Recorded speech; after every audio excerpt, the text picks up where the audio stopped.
In this video, I'm going to teach you how to configure Toshiba hard drive for Mac.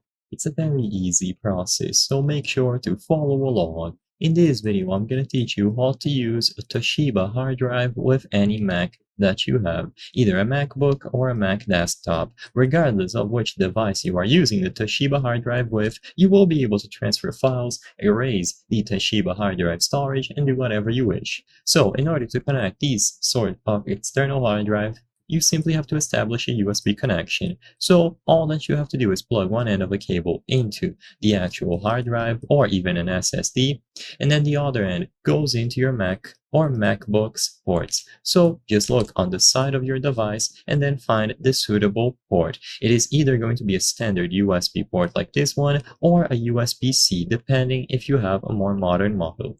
So all that you have to do is establish a connection between these devices. Once the connection has been established, there's no secret. If you go over to the File Explorer on your Mac, you will be able to find it located here. So it is going to be connected as an external drive. So all that you have to do is choose the option to manage its contents. You will see all of your folders, documents, and anything in between.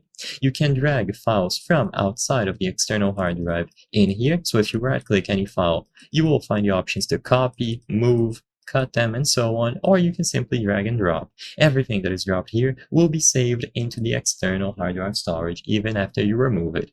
If you would like to manage other settings about the disk, go into the disk utility application. So look for disk utility.